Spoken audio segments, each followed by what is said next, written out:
que é um troço gigante, tem 33 milhões de dólares com esse foco.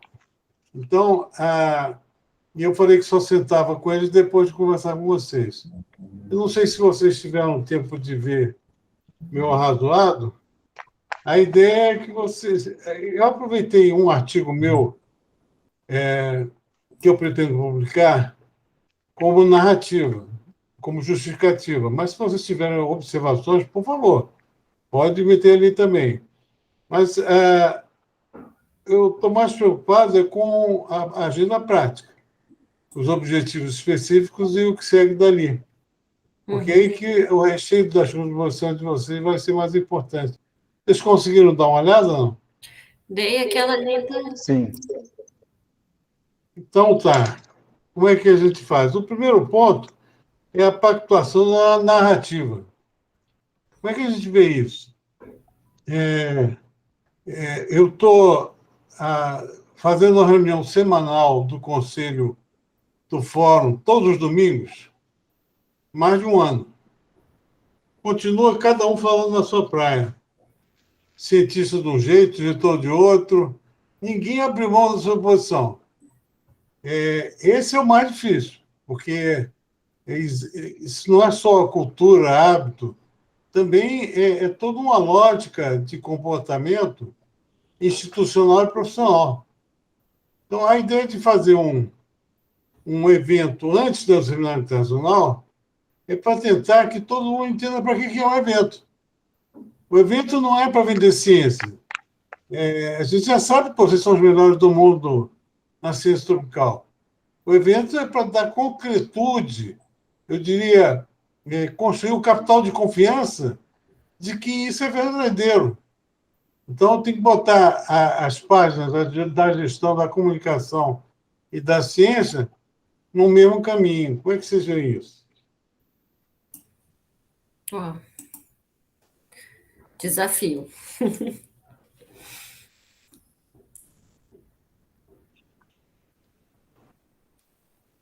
Estão me ouvindo? Estamos. Aqui Meu sua pergunta que é computador muito difícil. Completamente bêbado. Eu fui tirar essa reunião, mas vamos lá. Acho que é complexo o que você está pedindo, né? Porque, por um lado, a gente tem uma ciência extremamente evoluída, mas ao mesmo tempo extremamente burocrática e que é muito difícil você tirar da prateleira e colocar em prática muitas das coisas que a gente tem feito. Por mais que você pegue, por exemplo, o exemplo da Embrapa, né? A Embrapa tem toda a parte de pesquisa, né, das mais aplicadas até as mais fundamentais. A gente tem a parte de transferência de tecnologia e mesmo assim, às vezes, a gente tem dificuldade.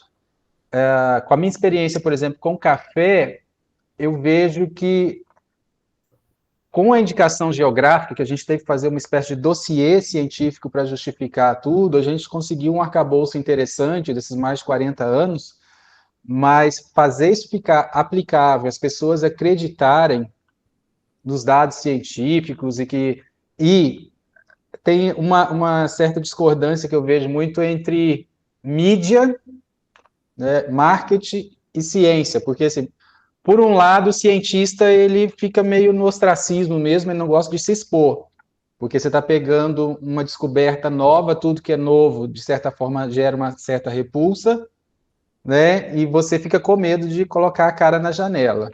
E, por outro lado, você já tem essa desconfiança e essa necessidade daquele seu experimento, do seu resultado, ser prático e em curto prazo, né?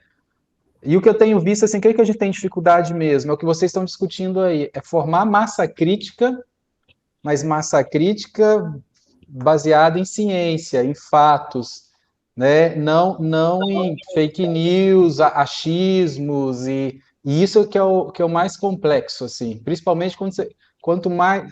Um exemplo, assim, né?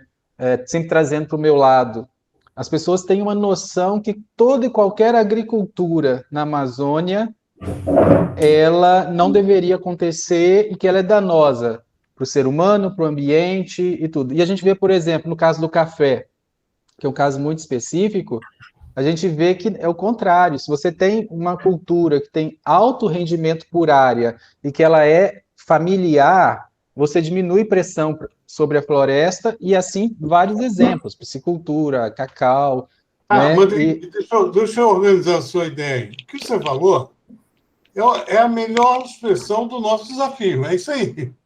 Tá? É isso aí que eu vivo todo dia. A questão é, como é que a gente chega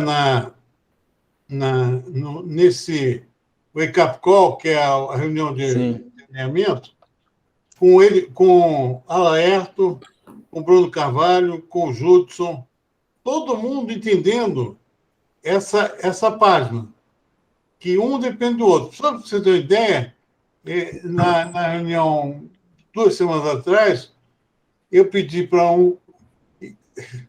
uma extremamente graduada pesquisadora que trabalha com a gente, ela gravar um vídeo de 2 minutos. E aí ela respondeu assim, para passar onde? Ela estava com medo de se comprometer com aquele vídeo, por tudo isso que você falou. Então, o desafio é enorme. O que você recomenda para a gente bloquear esse preconceito, para a gente abrir uma ponte de confiança entre o cientista e essas inovações? E ser apenas o começo do desafio. Se eles não... Hoje em dia, se vocês não forem para a rede defender vocês, esquece, essa assessoria de imprensa é um troço do século XX. Os meninos estão aqui e vão te confirmar isso. Acabou. Não existe delegação de função.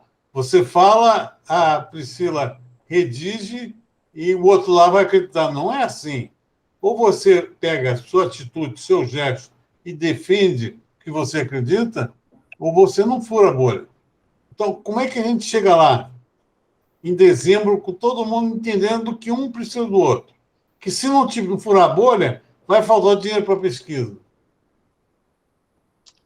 Quem que é todo mundo, é Fernando? complicado. Desculpa, só para eu entender. Quando você fala todo mundo, Fernando, quem é todo mundo? Esse todo mundo que você acabou de falar. O foco do fórum é operar a nível de formadores de opinião. Nós não temos dinheiro, equipe, nem a pretensão de falar para o Brasil e para o mundo. Nós só podemos, se a gente sensibilizar os 100 mil leitores que têm a assinatura do Valor Econômico ou que leem a página do Estadão, tá bom. Nossa missão está cumprida. Essa é uma primeira etapa de um processo de comunicação. É lógico que tem outros caminhos, que daqui a pouco a gente discute, mas essa questão essencial é preciso criar uma ponte de confiança entre os cientistas e o que a gente faz, porque o que existe é uma verticalização. O cientista lidera a Embrapa, aí determina o que você vai fazer, que é a promoção do conhecimento que avançou. E mais nada. O resto, ele acha que pode comprometer a imagem dele, e é um risco mesmo, porque se não Embrapa, que é extremamente burocratizado e hierarquizado, você começar a entrar em significados do que você faz, você entra num campo político que pode dar um melê total. É um desafio enorme. Então, essa ponte entre o que a gente está propondo e esse capital de confiança que a gente precisa construir para que os cientistas participem, ela é fundamental. Respondi, Cris? É isso mesmo? Eu queria entender, assim, quando você fala todo mundo, qual é o recorte, né? Se quando você está dizendo todo mundo, está dizendo os jovens, ou o recorte é só, então, o que você está me dizendo, são os formadores de opinião que leem aí o Isso é valor econômico. É a primeira missão. É lógico que nós vamos criar canais com jovens, mas vamos discutir isso em separado daqui a pouco. Tá, para a nossa reunião hoje, então, o foco é esse que você está falando, os formadores de ponto, opinião. né? A gente precisa chegar em dezembro fazendo uma reunião onde o Durval Dourado compreenda que eu não sou inimigo dele. Eu sou tratado como um adversário. Eu não sou acadêmico, estou propondo diálogo, e na praia de certas universidades, isso não existe. Isso a lógica é publicar e acabou. não tem desenvolvimento, não tem que falar de sociedade, não tem, isso aí é uma agenda absurda para eles. Então, como construir essa confiança? Eu queria falar duas questões sobre isso, assim. Primeiro, porque eu acho que para os problemas complexos as soluções têm que ser as mais simples possíveis, porque para problemas complexos, se a solução for complexa, a gente não chega a lugar nenhum, né? Então, assim, a gente tem que achar soluções simples para os problemas complexos. E este fim de semana, e essa semana toda, eu estou como jurada do Hackathon da NASA, que é a maior maratona aí de hackathon do mundo, né, considerada. E aí ontem eu estava assistindo os pits dos meninos aqui, do pessoal do Hackathon, que estava em São Carlos, e eu não sei se vocês conhecem quais são os desafios da NASA desse ano, mas um deles tem relação com o que a gente está conversando hoje. Então, fiquei muito feliz de ver que tinha relação, né? Que o nome, um dos 26 desafios é Descobrindo Conexões Científicas. E o que a NASA quer com isso? Olha como tem relação com o que você quer, Fernando. O diretório lá de missão científica da NASA, ele estuda todos os sistemas aí, né? Do planeta natal e explora outros mundos, ok, sabemos disso, sistema solar e outros, né? O desafio que eles lançaram no Hackathon, um deles, é que aquele grupo, um grupo se reunisse para encontrar as conexões entre as diversas disciplinas científicas da NASA, porque elas são muito complexas, e conseguir comunicar essas ligações, fazer, né, agir um pouco com nexialismo, né, e comunicar essas ligações de uma forma inovadora e interessante para públicos novos e diversos, porque eles não queriam conversar com as mesmas pessoas. E aí, que alegria, que quem ganhou ontem o pitch foi o grupo que desenvolveu a solução para essa, das 26 soluções. Justamente porque eles vão concorrer no Mundial, né? Justamente porque esses meninos conseguiram achar uma solução muito simples para comunicar. Não dá para você contar qual é a inteligência artificial, né? Mas eles falaram, não posso colocar coisa muito complexa agora, porque tudo que é muito complexo não roda, a gente demora tempos. Mas você pode contar qual é a solução? Posso, tranquilo. Daí a solução deles foi pegar todos esses assuntos, 5 assuntos que a NASA trata, pedir para a NASA para colocar as tags desses assuntos para eles, porque aí por inteligência artificial a NASA consegue dar para eles, porque eles têm tudo isso, né, por trás, e eles começaram a falar no TikTok. Eles vão falar no TikTok, eles vão usar a coisa pronta, porque o TikTok hoje é a maior mídia que existe. E eles querem conversar com pessoas jovens, justamente com essas pessoas jovens é que conseguem produzir o conteúdo e ecoar para o mundo, né? A gente vê essa mudança aí com Greta, né, que veio jovem e veio nessa pegada de falar sobre sustentabilidade, sobre meio ambiente.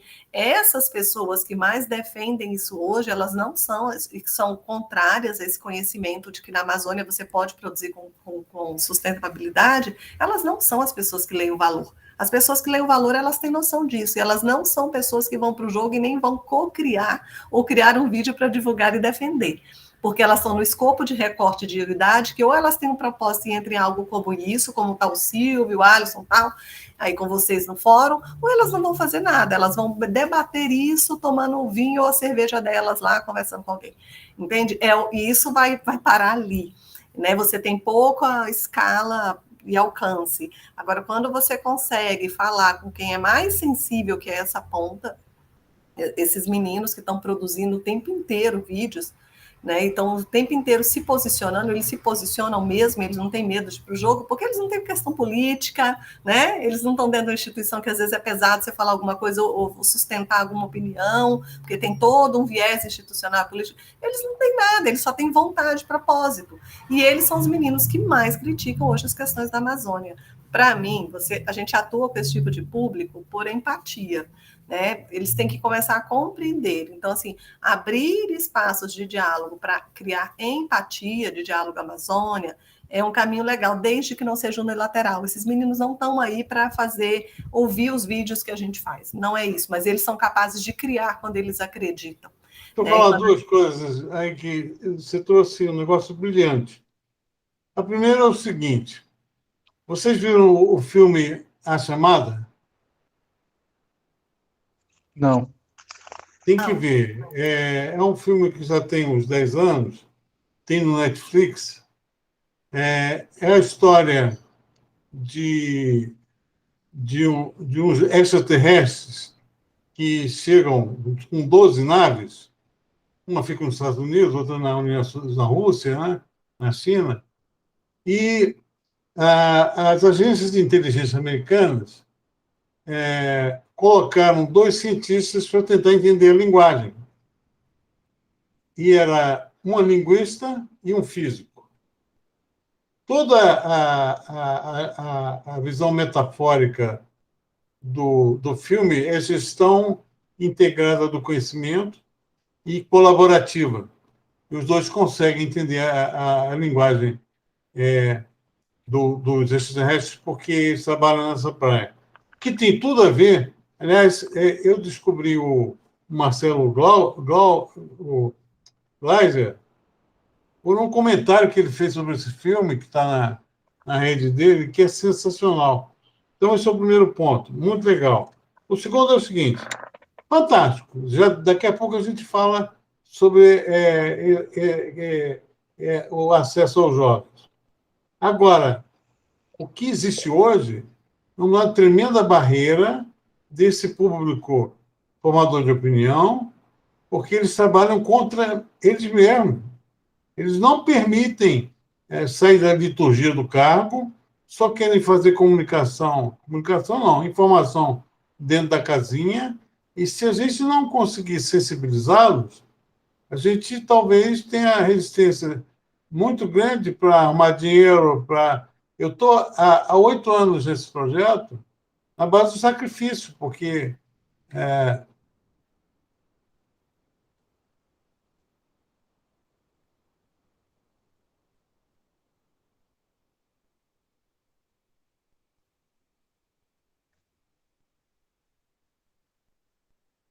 Oi, Fernando. caí de novo. E agora estou com 2. Peraí.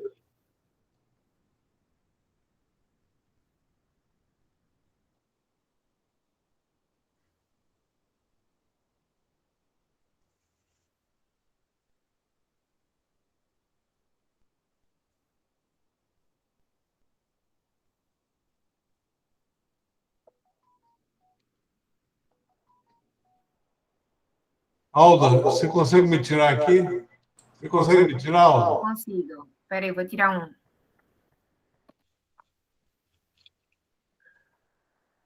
Pronto. Então, gente, eu estou vivendo na pele esse time contra dentro de casa, domingo com o inimigo. Como é que a gente abre a janela que a Cris trouxe, fantástica, e opera na direção dos nossos líderes, ao mesmo tempo? Eu acho que você está falando de 2 desafios distintos. Primeiro é engajar o pessoal da Embrapa nas ações e nos propósitos do Fórum do Futuro. Não só da Embrapa, todo mundo. Uhum. E o segundo é chegar até esses jovens, que foi como a Cris falou aí, de criar esses espaços de diálogos. Bom, eu acho que com esse público mais jovem, como eu disse naquela minha apresentação, acho que a gente tem que partir de histórias, né? De histórias de pessoas, de exemplos. A Cris sempre fala, vamos pensar pequeno, vamos começar pequeno. Se a gente te mostrar um exemplo de sucesso de um agricultor que produz na Amazônia, isso a gente tem vários, né? Exemplos. Começar a contar essas histórias.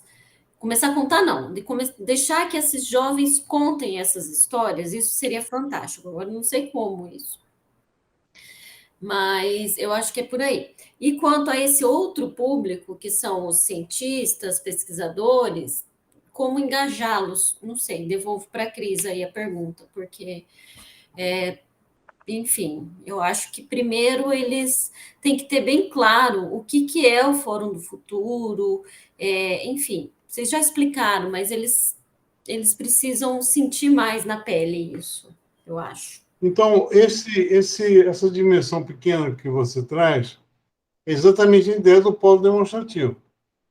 É fazer entregas a partir de uma visão holística e que possa ser imediatamente replicada por quem participa, especialmente pelos locais, que eles são a ponte de confiança. Eles acreditam em nós vamos lá, criamos um jardim botânico, E isso passa a mudar a vida deles e eles passam a ser parceiros do projeto. Mas, ainda assim, essa, Cris, a sua provocação, que é muito legal, pede o que a Priscila falou. Como é que a gente faz com o Alaerto? Olha, eu nem diria o alerto, porque quando você fala com os chefes, eles estão tão imersos no dia a dia que a única forma de você mover o alerto vai ser dinheiro. Ele tem que pagar as contas. Então, esse seria o. O dinheiro, o recurso financeiro, É bom. principalmente, é o motivador do start, mas não é ele que faz você continuar. E aí é muito o que a Priscila falou, né? Você precisa ter poesia para ter empatia, para depois você ter ações ideológicas e estruturais, né? Físicas. Então, por exemplo, assim, quando eu comecei a trabalhar com indígenas, eu não tinha de recurso quase nenhum. A minha chefia nem queria, mas eu tinha aquela empatia pela questão deles, que eles queriam ser produtores de cafés especiais e evoluir e fazer parte do processo. A mesma coisa com as mulheres. Então, assim, quando eu trabalhei como técnico, como cientista, foi mais pensando na empatia e tentando ações simples, porque é aí que são elas. O que que motiva a gente? É o que a gente chama, são as dores comuns, né? Então, qual que é a dor comum que a gente tem como sociedade, como ser humano, como cientista, né? A gente tem recursos escassos. Aí o que a Cris falou é muito importante. Se tem dores comuns, recursos estáticos, os remédios precisam ser simples.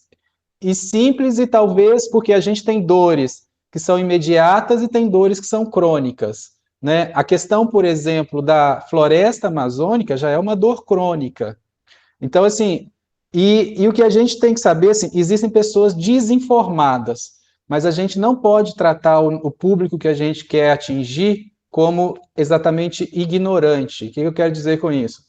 É fato que existem fronteiras agrícolas e que o desmatamento nunca foi tão grande como é hoje. Então, se eu começar qualquer discurso negando isto, simplesmente eu caio no descrédito na hora, de qualquer um. Minha mãe sabia disso, meu pai sabe disso. Então, assim, a pessoa que mora na Amazônia e ouve, está aqui sufocado. Então, assim, eu tive meu primeiro problema respiratório ano passado, em anos. Eu nunca tive uma bronquiolite na vida.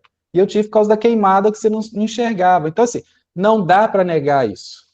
Então, esse é uma dor comum. Acho que quase todo mundo se sensibiliza em ver uma floresta queimar, um bicho morrer, e essa questão toda. Mas, por outro lado, aí que entra os gargalos.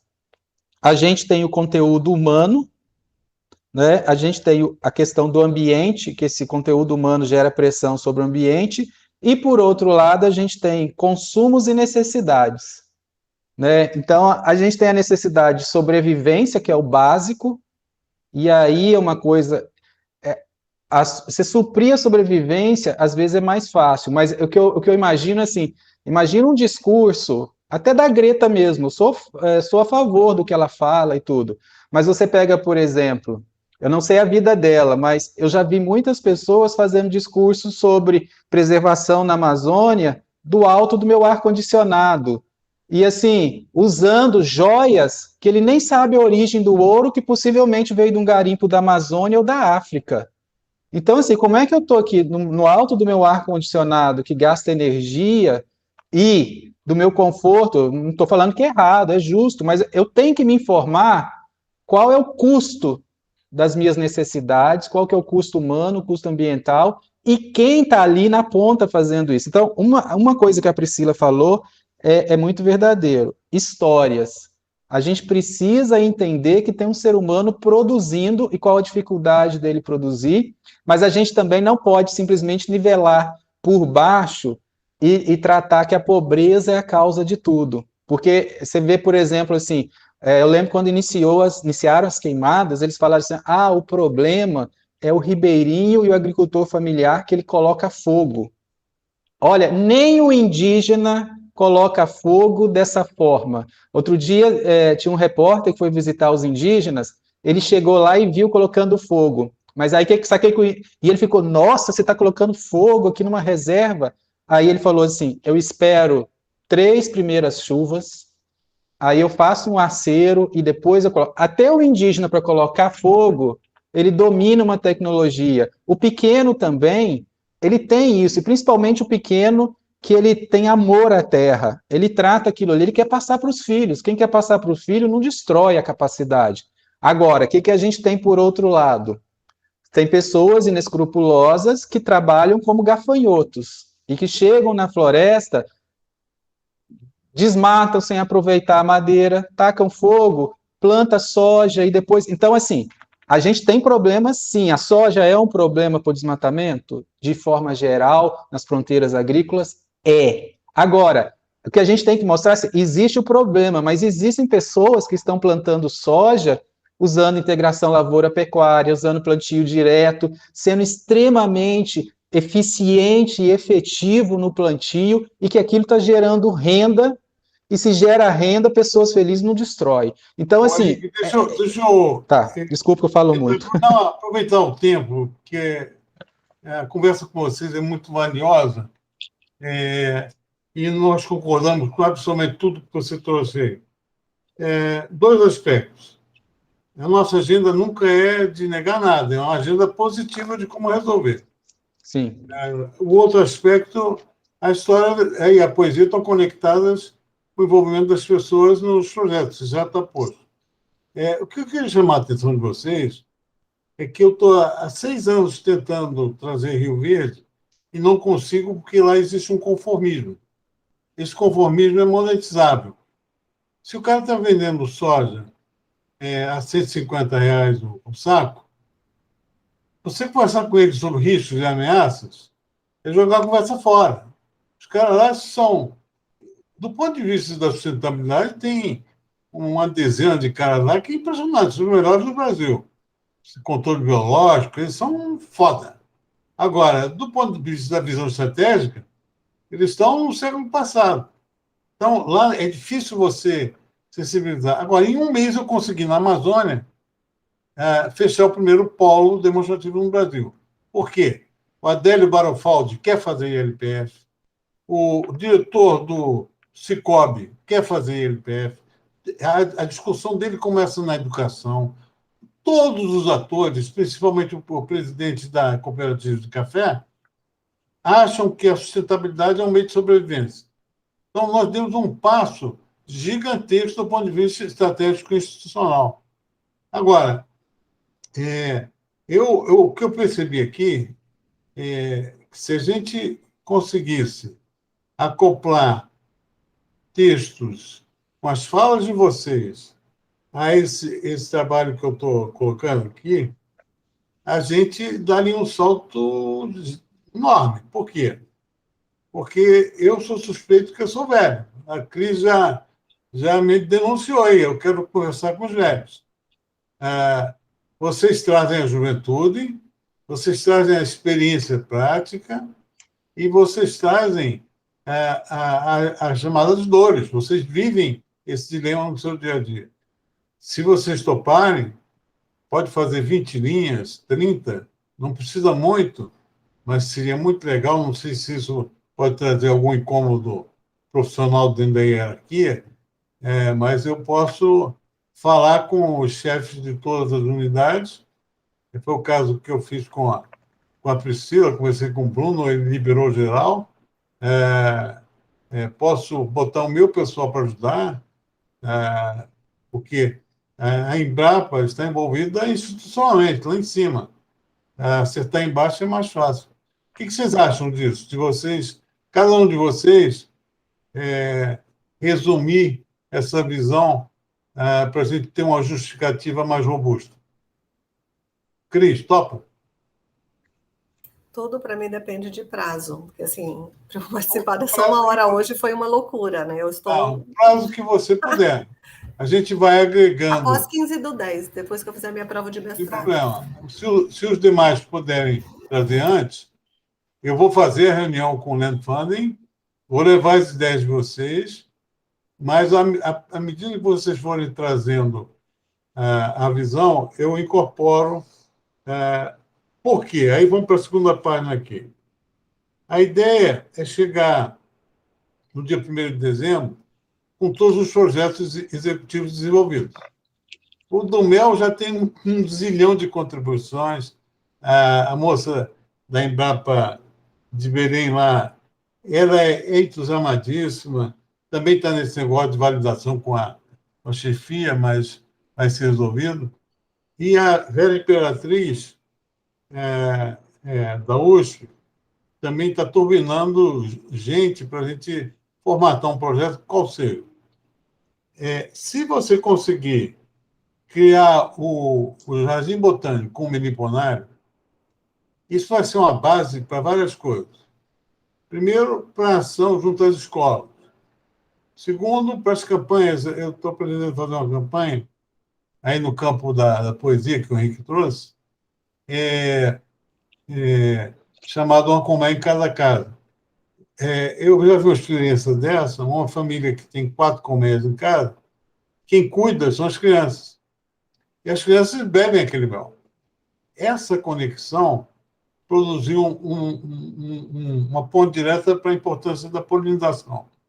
E a gente pode, tendo um meliponário instalado no Jardim Botânico, se esse Jardim Botânico servir também como lazer para a cidade, o cara andar, fazer Cooper, isso é um investimento barato, é a cara de uma Cargill ou de um Cicobi, é um aporte de um equipamento que vai dar prestígio para o prefeito, e você cria uma base física para um projeto de polinização na área rural e para um projeto de reurbanização da flora, para você produzir mudas que tenham a ver não só com a recuperação de áreas degradadas na zona rural, de APPs, mas a maioria das cidades da Amazônia, pelo menos dessa região, tem uma flora urbana precária, é incrível, mas é tudo mal organizado,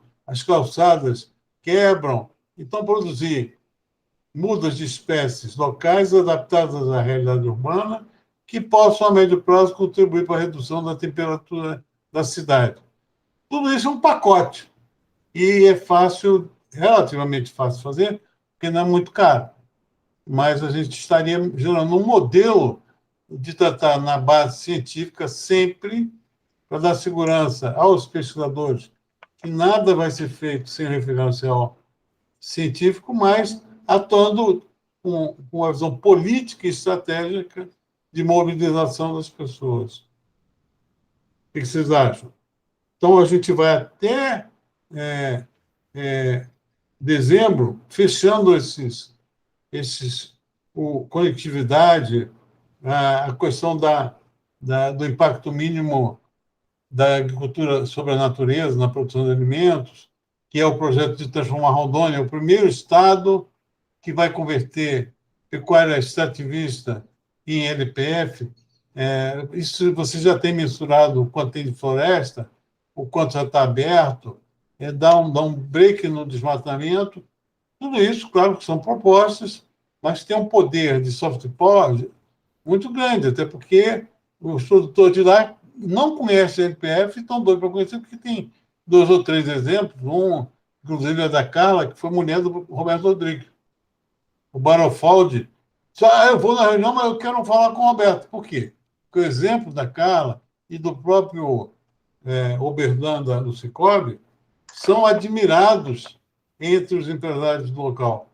Ou seja, a gente tem um campo para incendiar esses atores em todo o projeto. Eu não vou ocupar vocês nessa agenda de desenvolvimento de projetos, até a Cris deixa muito claro que ela não tem tempo para isso, mas eu só queria que vocês concordassem ou não com a estratégia. O que vocês acham?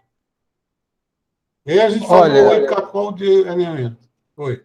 Com relação ao público geral, né, mais de cidade, que a sua ideia é interessante, só que eu acho assim, se você fosse fazer uma espécie de parque que fosse referência, eu acho que esse parque ele tinha que demonstrar, por meio de culturas agrícolas unidades, tipo SAFs, sistemas agroflorestais, com plantio de café, com plantio de cacau, um plantio de tipo canteiros, de soja orgânica, e mostrar que as lavouras também fazem parte de um ecossistema que também é natureza. Uma pastagem bem formada, ela recicla carbono, ela tem permeabiliza o solo, tem todo um trabalho interessante. Então, assim, se você for fazer isso como um parque educativo, bem conduzido, com placas das diversas culturas, com coleções genéticas, com sistemas agroflorestais, aí pode incluir as abelhas, e mostrando as abelhas sem ferrão, a com ferrão, como que daria uma área para ter cursos, seria sensacional, e isso para um público mais urbano. Tanto que você vê, por exemplo, tem uma lavoura de café em São Paulo, que é considerada a maior lavoura urbana. Todos os anos tem uma reportagem sobre essa lavoura, falando, só que assim, nem tão bem conduzida essa lavoura tá. Agora, você imagina se você tivesse uma situação que fosse quase um parque ecológico, com as coisas mais funcionando direito, sabe? Bonito, que as pessoas visitassem, interagissem, tivesse curso. Seria sensacional, tá? Mas não com árvores.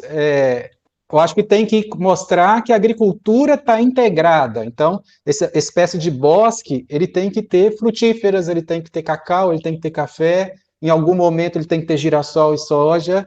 Então, tem que mostrar que a agricultura não é só destruição, ela faz parte também. Então, Olha isso só, seria sensacional. isso aí, a ideia inclui que Cacoal tem um projeto de neto positivo. Até fácil, porque não tem grandes emissões. Não sei qual é o volume e a velocidade do desmatamento lá, mas acredito que não seja um problema grande. Mas é o que Paris está fazendo, é o que Chicago está fazendo. Ou seja... Onde que vai ser, por favor? Hã? Onde vai ser a ideia que você está falando do parque? Não, em todos os polos. Tudo isso é Em todos os modelo, polos. tá? São 3 municípios, Cacoal, Pimenta Bueno e Espigão, que foram escolhidos pela Embrapa por causa do café. Então, a tecnologia âncora é o café. Então, o Alaerto e o Bruno fecharam nisso aí. Aí depois é que eu fui atrás, aí descobri que tem uma piscicultura forte, que tem os índios da Copaité, e fiquei encantado com o potencial. E vou ter uma reunião específica com os prefeitos essa semana. Cacoal eu entendi, as outras não, mas... Eu também queria entender o porquê que eram essas. É né, político, que eu não porque entendi. aí exatamente. Cairu fica em Pimenta Bueno e já prometeu botar um dinheiro. Então. Tem essa dimensão. Então, Mas você entende que é sobre colocar dinheiro e não sobre fazer isso para quem precisa ver?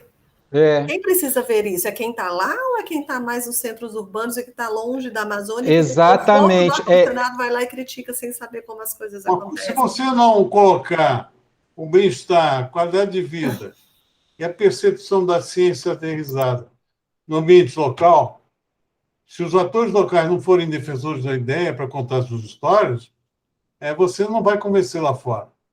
Mas eu ia perguntar, os atores locais também têm essa percepção? Eu vou te dizer que não tem. Eu achava que não tinha, sabe? Assim, olha, só para você ter uma noção, esse ano a gente reduziu uma das reservas aqui em 80%. Tá? Foi reduzida essa reserva que está sob ataque de queimada e tudo mais. Então, assim, a macropolítica do Estado está meio complexa em relação a isso. Eu concordo que a gente tem que fazer algumas ações que precisam ser ícones, né? Trabalhar com o turismo e mostrar os bons resultados. Eu só não sei quanto tempo a gente tem, por exemplo, não vou falar de Cacoal, faz até sentido, é a capital do café, já tem algumas ações interessantes e tudo. Mas essas outras duas, quanto tempo a gente levaria para criar um ponto, sabe, na curva ali nesses locais, de referência em sistemas sustentáveis? Eu acredito que... A gente tem 12 áreas. Então, umas vão demorar mais. Esse ponto é muito importante. Agora, outras menos. Por exemplo, educação e cultura. Eu já tenho um projeto que a Secretaria de Educação topou, de fazer uma escola por município. Nós vamos introduzir a visão da ciência na educação básica. Conectado a esse projeto, tem a ideia de um movimento que é facilmente, na minha opinião, desencadeável, que é você botar os cientistas voltando à sua escola. Você, por exemplo, Henrique, vai fazer uma palestra na escola que você estudou. Ou então, se você não é daí, você vai a alguma escola básica, do 5º ao 9º ano, e vai dizer quem você é e o que você fez na vida. Só isso bate numa matéria, uma entrevista que eu fiz com o Cristana, uma live, onde eu botei a manchete, eu vi um físico e gamei, que ele contou que, quando era menino, filho de família rural, o mais velho de 9 irmãos, assistiu uma palestra de um físico e ficou apaixonado. Então, a primeira graduação dele foi física, depois é que ele veio para a agronomia. Isso aí tem um poder imenso de ser feito, porque tem cientista aposentado que vai fazer de bom grado isso aí. Isso empresta respeito e dignidade a ele próprio e abre um caminho de visão da trajetória da ciência e como as crianças podem optar por essa carreira, mas principalmente cidadãos formados com essa visão. Então, Fernando, já existe isso daí dentro da Embrapa e já vem sendo realizado, chama Embrapa na Escola, que é justamente o Ciência na Escola. Que é exatamente isso que você está falando. Obviamente que, se tiver algum aporte de recursos para tornar ainda mais lúdico, né, a coisa fica mais interessante. Só para você ter uma noção, um tempo atrás a gente fez um filme em 360 sobre a produção de café, como que ele era produzido do campo à xícara. Está disponível na página da Embrapa. Então, o que acontece? Hoje já existem muitas ferramentas já atuando, muitas coisas acontecendo, que só precisavam ser melhor concatenadas e alguma que falta algum recurso, mas assim, essa ideia aí, por exemplo, a Embrapa já faz em alguns locais com muito sucesso, inclusive. Então, mas, por exemplo, tem uma escola próxima a Cacoal que chama Abaitará. Essa é uma escola que a gente até tinha um projeto que chama Cafeicultores do Amanhã, que a gente estava querendo implementar e não conseguiu o recurso. Essa escola, ela tem é uma escola técnica agrícola, ela tem filhos de pequenos agricultores, indígenas e quilombolas na escola. E essa escola, no governo passado, ela era a menina dos olhos. Então, você chega lá, ela é muito arrumadinha. Agora, se tivesse nessa escola, sabe, uma inserção de ciência, de tecnologia, das pessoas, aí até a gente pensou assim, eu poderia levar, por exemplo, um grande jornalista para dar uma palestra, esse jornalista vai identificar alunos que têm o potencial e vão fazer uma espécie de internato por 1 mês, 2, num jornal grande para saber como é que é feito. Para o café, vai numa cafeteria da melhor do país, e assim sucessivamente, que a gente está chamando dos agricultores da manhã. E nisso você engloba, e está ali na região de Cacoal. Agora, deixa eu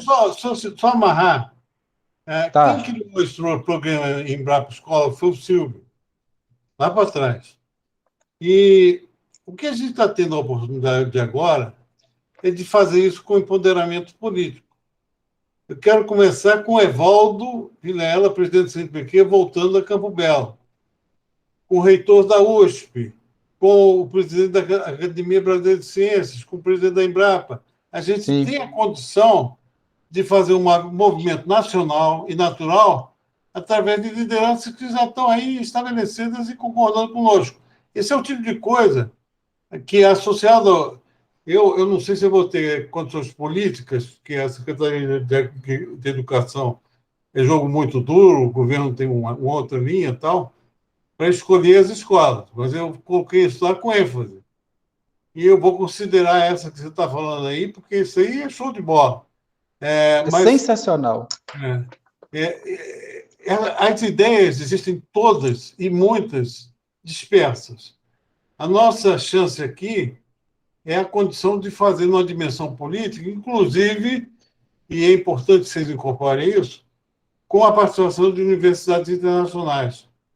para dar a chancela, não é nem para dizer para vocês o que fazer em ciência tropical, que não conseguiriam, mas é mais para serem os auditores do que a gente faz para que a cena política e acadêmica internacional confie no que a gente está fazendo.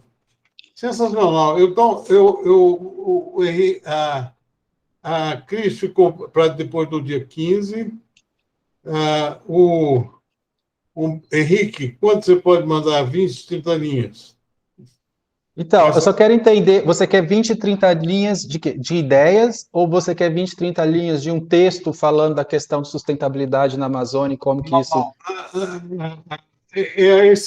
Essa visão, a partir das contratações que nós já concordamos, o que deve ser feito? É a narrativa que eu fiz lá no projeto, mas cada um de vocês aborda de uma forma diferente. Tá bom. A Cris aborda na direção dos jovens, com esse exemplo maravilhoso do hackathon da NASA. Você domina a realidade local e tem não só a percepção jovem, mas parece ser jornalismo. E a Priscila colocou a visão institucional, que ela vive assentada na Amazônia de uma maneira muito, muito legal. Então, o Henrique e a Priscila, que data vocês podem? Hoje aqui, Deixa dia eu ver, hoje é 10. Qual que é a próxima segunda? É o quê? dia 11. Dia 11, então. Dia 11. E a Priscila? Também. Tá bom. Agora, então, a gente participando desse alinhamento, que eu acho que hoje já foi um ensaio de quais são os targets, onde é que a gente quer chegar, a gente começaria a preparar o grande momento, que é o seminário internacional em março, chamado Um Novo Olhar sobre a Amazônia, onde uma das razões mais importantes desse evento, para mim, é a gente conseguir inserir no debate internacional os 9 milhões de amazônicos. Eu acompanho a mídia europeia e americana todo dia, eu nunca vi falar da população daí. Só se fala em índio e floresta.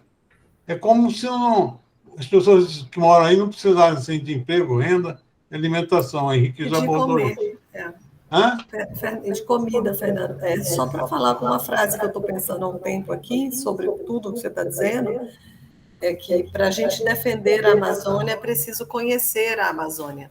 E talvez esse seja o mote principal se você quiser trabalhar comunicação estratégica. Eu tenho pouquíssima propriedade para falar sobre isso, né? Não estou na Amazônia e não me sinto nem confortável de falar sobre, porque acho que é outro mundo, outra realidade, e quem está dentro tem muito mais propriedade de pensar sobre essas questões.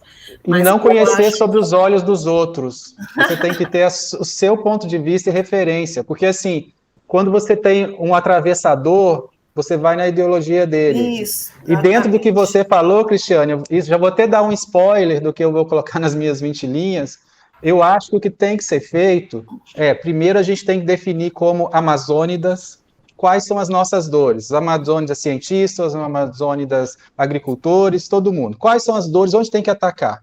Depois o que eu vejo é assim, fazer um grande hackathon da Amazônia e colocar essas dores perante os maiores universidades dos mais diversos linhas de pesquisas do país, mostrar as nossas dores na Amazônia são essas. Coloca os e a jovens gente precisa. Também. Coloca os jovens, porque eles pensam coisa boa. Esses Exatamente. Eles são doidos para ajudar a Amazônia, então eles começam a pensar coisas e se conectam. E eu acho que a sua ideia é boa, porque esse hackathon ele pode estar no ambiente da universidade, mas ele pode estar no ambiente das melhores escolas do país. Porque talvez a gente não tenha perna para todas as escolas, mas você pode pegar, por exemplo, as melhores escolas públicas e as melhores escolas particulares do país. Por exemplo, o FV, de onde eu venho, Viçosa, tem a melhor escola pública do país.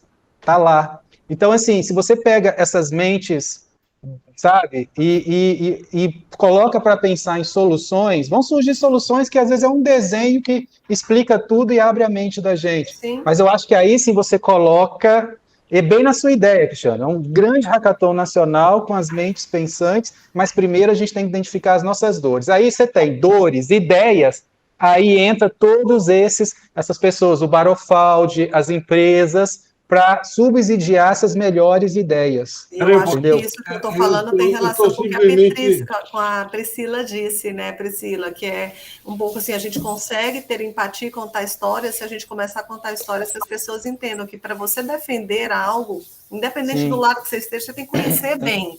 Né? O que a gente está propondo? Né? Qual que é a proposta? A gente quer te apresentar um mundo para que você possa... o mundo do qual você quer ajudar, a gente quer te dar as outras nuances dele que você não tem. As pessoas não têm noção que tem 29 milhões de pessoas. Não, você já imaginou se quando chegasse em março, a gente já tivesse selecionado as melhores propostas e na reunião colocar os melhores propositores com os financiadores e eles conversarem juntos e ambos conhecendo a Amazônia? Sensacional. Já tem até hotel para isso. As coisas começam a crescer, a ganhar corpo, né? Porque sai Deixa eu falar uma coisa que vocês estão simplesmente me deixando doido. Nós temos um projeto antigo, idealizado pelo Evaldo Vilela, que é o seguinte: é você fazer um trabalho de atração de talentos para os polos demonstrativos, com base, primeiro, na identificação das principais demandas. Então, a gente já pode, com o equipamento que a gente tem, cientistas e contato com o SEBRAE, já dá para identificar quais são os principais problemas de Cacoal. Em Rio Verde, a gente descobriu que segurança pública é o principal problema dos agricultores. O pessoal do leite é sucessão, porque o cara não sabe girar o gado, aí tem 10 mil vacas, mas não tem dinheiro no final do mês, aí o filho vira dentista. A partir dessa identificação, você faria uma seleção de talentos, um concurso para desenvolvimento de tecnologias para solucionar aqueles problemas específicos. Você só precisa de bolsas. Os caras vão lá morar em Cacoal 6 meses. Você pega o IF, ele pode ser o ambiente, ou se em Embrapa tiver, para instalar o ambiente de inovação.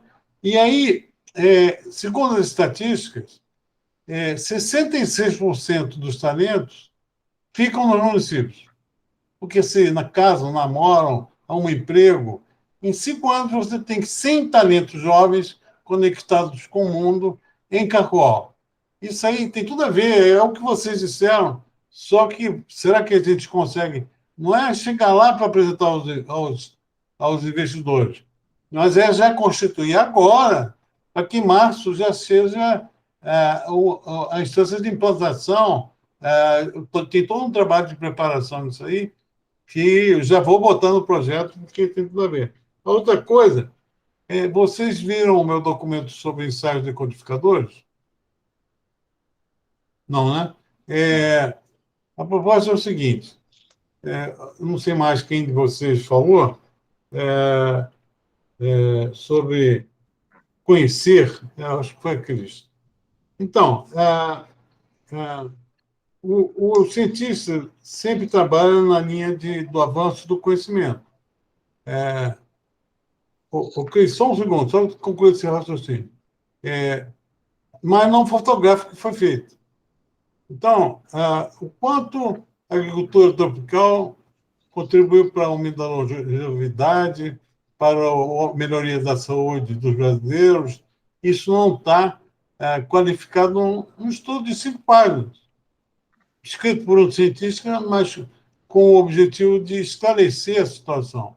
Então, vocês têm ideias e temas, eu vou reenviar esse trabalho, que eu acho fundamental para redesenhar a percepção do que é a Amazônia diante dos atores internacionais.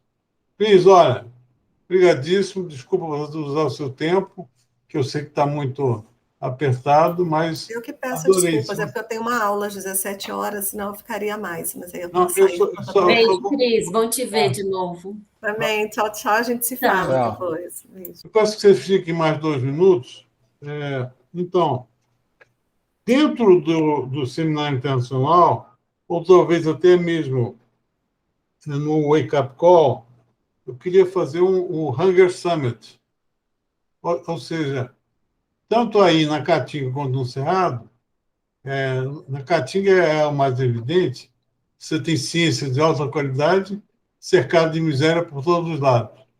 Como é que você relaciona as duas coisas? Como é que você pode... O Brasil pode contribuir na escala global para a redução da fome, falando da palavra fome e não segurança alimentar, que é um troço que não existe na sociedade, mas discutir a fome entre os amazônicos como um elemento de corporificação da existência de uma população que precisa de renda e emprego. E tem os projetos estruturantes, não sei se chegaram a ver, eu mandei o link da Plataforma do Conhecimento da Agricultura e Alimento, que eu fiz em 2017, com parceria com o CNPq e com o CGE. A ideia sempre foi ser um espaço de curadoria e decodificação da informação científica. Ou seja, mas eu nunca consegui operar, seja porque os cientistas não deram importância, seja porque eu não consegui dinheiro. Tudo que vocês disseram aí converge para a gente ser mais ambicioso e propor ao mundo que a gente construa uma Foodpedia, porque não existe. Um lugar onde, por exemplo, eu tenho lá um artigo do Samuel Giordano sobre água, da USP. Onde a pauta na sociedade urbana é água vai acabar, como está sendo de novo agora na mídia, a gente diz, a água não vai acabar nunca, ela tem há 400 milhões de anos o mesmo estoque. O problema é que ela muda de lugar. Se você continuar lavando o carro com água tratada, vai dar problema. Se você gerir melhor a disponibilidade de água, conhecer a produção de água, quanto tem de água no sistema, melhora. Então, eu peço que vocês deem uma olhadinha também, porque isso pode ser uma grande startup, um grande movimento de efeito global. O cientista falando com a sociedade através de um ponto de referência onde o seu conhecimento esteja lá, traduzido em significado. Eu estou chamando de projeto Fura Bolha, essa preocupação que a Cris traz com os jovens, desenha uma série de ferramentas, algumas Cília e a Cris já apontaram, e um movimento cientista na escola que eu já falei sobre ele. Bom, é basicamente isso. Eu fiquei maravilhado aqui, eu nem sei, minha cabeça está a mil. Eu queria constituir formalmente esse grupo e nós continuamos a pensar juntos, em bloco, assinarmos juntos uma proposta final e, oportunamente, fazer uma conexão do grupo com esses fundos, porque os fundos estão querendo isso. Nós temos o que eles precisam, porque é necessário agora sistematizarmos a nossa proposta para que a gente entregue uma pauta de resultados e objetivos bem definida e, sobretudo, com mecanismo de aferição e controle. Ela possa ser, cada passo possa ser checado, possa ser medido e possa ser avaliado por quem investe. Vocês querem falar mais alguma coisa?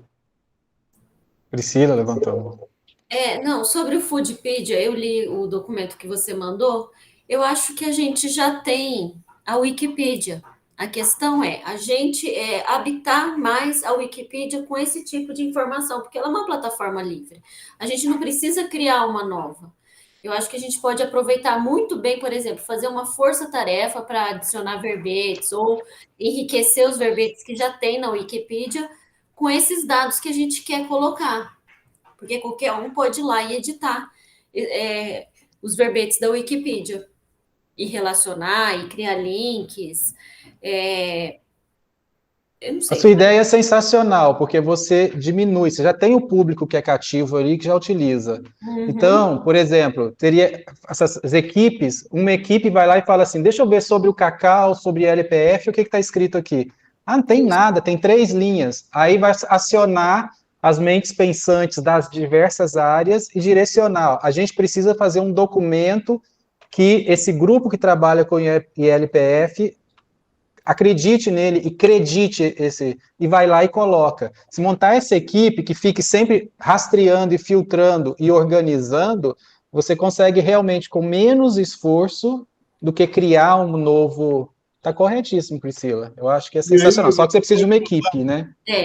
as estruturas de comunicação das universidades e das instituições como a Embrapa para participar disso aí. Isso é muito legal.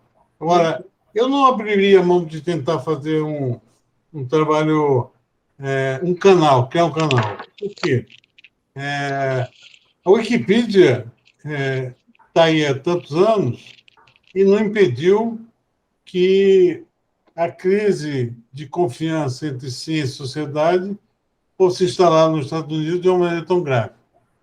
A gente precisa pensar coisas com um poder político maior, e quem sabe essas empresas não nos ajudam nisso, para ter uma visibilidade mais impactante nas sociedades, principalmente nos centros formadores de opinião, como a Europa e os Estados Unidos. Mas a sua ideia ela é barata e pode funcionar imediatamente. Vocês são 4.000 jornalistas, pelo menos, na Embrapa e nas universidades. 4.000. Então, se a gente conseguir mobilizar esse exército, casando com a nossa visão aqui, vai ser fantástico. Ok. 4.000? Não sabia disso, não. Só na Embrapa são 240. É impressionante, né? Henrique, mais alguma Sim. contribuição? Não, eu acho que para a primeira conversa está sensacional. Eu só acho que talvez, assim, talvez você não consiga fugir disso, mas eu achei que a escolha dos municípios já agora, assim, antes foi um pouco atravessada, porque isso talvez te limite de você achar uns pontos-chave, porque por experiência própria, tá, dentro da Amazônia, às vezes é mais fácil você dar foco e melhorar ações que já estão começadas e estão andando bem. Em Cacoal tem boas ações, concordo com você, mas, por exemplo, a gente tem um ILPF, que até comentei com você, lá em Machadinho, a Fazenda Dom Aro, que é maravilhosa. Então, assim, com um pouco mais de incentivo e holofote, você já tem um caso de sucesso e o cara tem lucro na fazenda com o ILPF, que ele cria gado, ele planta castanha, né? E tem algumas ações que talvez a gente tenha que pensar, por exemplo, uma diferença do indígena na Amazônia para outras regiões. A Amazônia é muito rica de caça, pesca, então assim, ele não tem essa questão da fome, ele tem muito... E fora o café, por exemplo, que a gente está trabalhando lá, eles têm castanha, açaí, pupunha. Então, assim, eles têm diversos métodos de extrativismo que às vezes nem são explorados da forma que deveria. Por exemplo, a castanha hoje do indígena, ela é vendida como uma castanha qualquer. Se você tivesse um selo que mostrasse que essa castanha foi produzida por indígenas Só um no pouquinho. meio da Nós temos Amazônia... um grupo temático chamado Registro de Produtos. Eu tive aí em Porto Velho com o Walter Lins, Walter Lins? do Mapa. Ele botou em cima da mesa 20 produtos de Cacoal, inclusive os da Copaité. Cerveja, cachaça, castanha, café, o diabo. Não tinha nenhum com registro. Então, Exatamente. nós criamos um grupo para debater isso. Primeiro, na visão institucional, Paulo Neri participou, Paulo Romano. Paulo Romano teve atrás da questão do pão de queijo, que eu vou ilustrar aqui, que é muito legal. A Fome de Minas foi vendida para um grupo canadense. O grupo canadense assumiu e, no lugar de fazer o pão de queijo com leite cru, passou a fazer com leite cozido por razões sanitárias. Eu perdeu uma grana, ela revendeu para a Fome de Minas com deságio de 60%. Aí qual foi a estratégia? Transformar pão de queijo num patrimônio de Minas, um patrimônio material, e a partir daí viabilizar o uso do leite cru. Eu não sei qual é o detalhe da realidade de cada produto, porque eu sei que o mapa é lento, burocrático que tem uma cultura de impedir que os produtos sejam registrados. O que a gente pode fazer juntos para viabilizar esse registro? Agora, do ponto de vista da organização política da escolha, eu repito, primeiro, foi a Embrapa. E eu não podia trabalhar sem Embrapa. Então, as duas Embrapas disseram, é Cacoal. Então, melhor. Cacoal perfeito. É então, óbvio. daí para frente, são agregações políticas. Eu tenho que botar todos os interesses. Eu não posso fazer mais do que daquele locus. Mas aí, o que o Daniel sacou? A parte da escola, a redação, o concurso de redação sobre ciência e desenvolvimento e a história de Rondônia. Aí a Priscila sugeriu fazer concurso de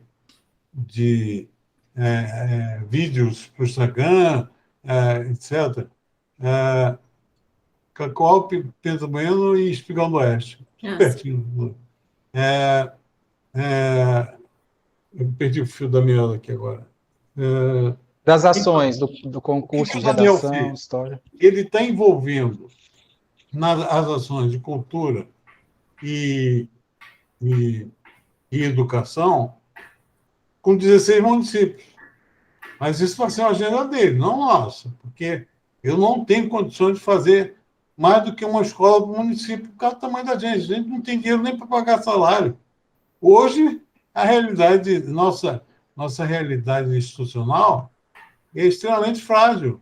A retaguarda ela vai vir com esses investimentos que com certeza vão chegar. E já estão chegando, Sebrae, etc.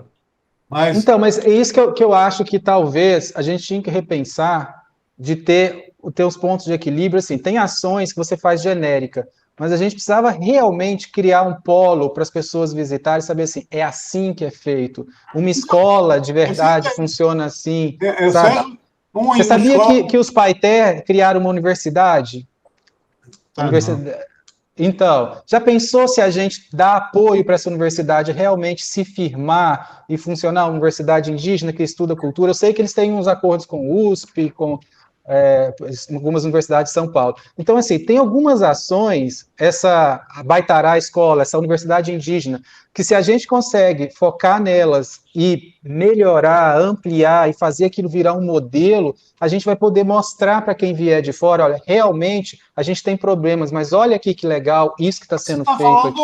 Exatamente o propósito, é dentro dos 3 municípios. Então, agora, o objetivo macro é replicar.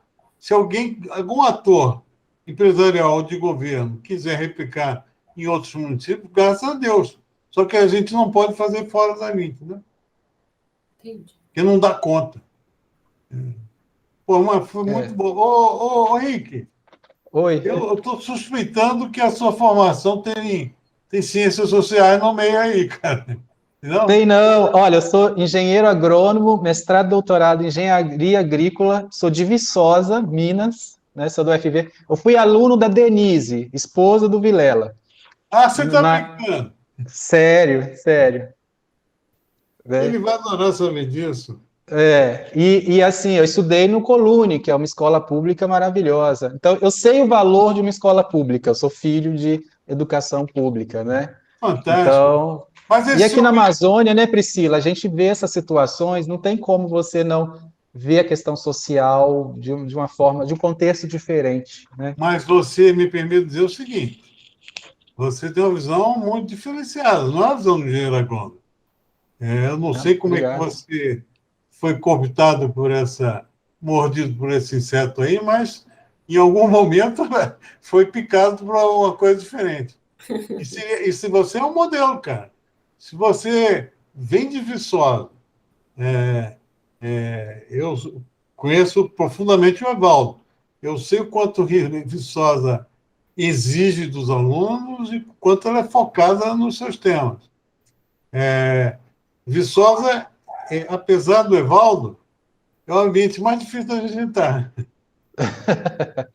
Que é onde longe, tem mais, né? A resistência da ciência dura, que eu chamo de ciência dura, né? Onde o pessoal enxerga mais os quadradinhos. Sim, são acadêmicos demais. Então, mas você lembra que eu comentei com você que eu vim de uma cidade que ciência é discutido até no botequim, no Essa bar, é a é Viçosa. Você senta no bar em Viçosa, você vira cidadão do mundo. Tem gente do mundo inteiro que está lá na universidade. Então, é um ambiente rico. A gente tem que tentar criar algo parecido. E meu sonho é essa escola, essa Abaitará, que eu te falei. É maravilhosa, você tem que conhecer. Se você puder, já vou abusar. Cada tema desse que a gente falou merece um vídeo de 2 minutos. Eu acho que o protagonismo de vocês é o grande segredo. Não adianta a gente criar, eu, a Priscila e a Cris, falarmos o que vocês fazem. Agora, a poesia que você trouxe e com a qual você relata esses desenvolvimentos, isso vale ouro na rede. Isso viabiliza qualquer projeto. E, sobretudo, é uma ponte entre o pessoal da escola mais dura e isso que a gente quer fazer. Vocês são o século XXI em sistemas universitários que, às vezes, não saíram do XIX ainda. Essa é a realidade do ponto de vista do que nós estamos tratando aqui, que é gestão integrada de conhecimentos. Botar as ciências sociais ao lado da... Então, se você não se incomodar, vai ser nosso modelo, né, Priscila? Apoiado. Rapaz, olha, muito bom, Henrique. Parabéns pela visão. Obrigado, Fernando. Muito obrigado, Alda. Henrique, ontem eu estou num grupo aqui que tem uns extrativistas. Aí ontem um deles mandou foto dos pezinhos de café que ele plantou na reserva Chico Mendes, lá perto de Assis Brasil, longe. Eu já visitei com o Paulo, você acredita? Foi, e aí ele falando que o café clonal é a saída para evitar o desmatamento na Resex. Eu falei, preciso mostrar isso aqui para ele. Me fala, porque esse é o meu mantra, é o que eu falo. Inclusive, Fernando, eu não estou com o WhatsApp, não está funcionando hoje, né? Não sei porquê, mas eu te recomendo você entrar na página da Embrapa, tem um texto que eu escrevi, foi para o café, mas eu falo de LPF, falo de café, floresta. Chama Quem Ama Florestas Consome Cafés Sustentáveis. E aí eu falo de Brasil e Amazônia. E ficou bem interessante, tem ele em português e inglês. Depois, se você tiver um tempinho, dá uma olhadinha, está na página da Embrapa. Olha só, essas coisas aqui funcionam assim. Alda, acha esse texto e eu vou fazer uma abertura para apresentar o Henrique e vou divulgar na rede. Nós temos uma rede com perto de 2.000 nomes, que são as cabeças pensantes do sistema, na gestão, na produção e na academia. Já vou mandar amanhã para todo mundo. A gente tem que começar a mobilizar essas coisas, até para que vocês percebam o valor da nossa rede. Nós temos condições de trazer gente importante para apoiar essa visão. Bacana. Como é que repete o nome do texto?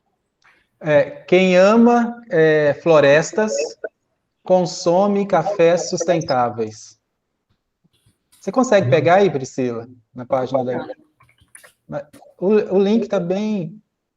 Inclusive, eu recomendo para vocês, se a gente for mais para a linha do café, eu tenho um podcast que chama Pod Café Robusta. Está no YouTube. Inclusive, esse texto, outros textos, mas esse texto de Quem Ama Florestas, está narrado e tudo, fica fácil para a pessoa ouvir no carro. Chama Pod Café Robusta. O texto a Priscila compartilhou aí para a gente agora. Obrigado, Priscila. Esse texto está em inglês e português. Você consegue, Priscila, também? O texto, o endereço do podcast, Priscila? Fica mais fácil. Você consegue aí, Priscila? Pod Café Robusta. Está no YouTube. Eu vou divulgar os dois na rede amanhã. Ele é bem específico para o café, mas ele trata questões de sustentabilidade, qualidade, geração de renda, mulheres do café. Fantástico.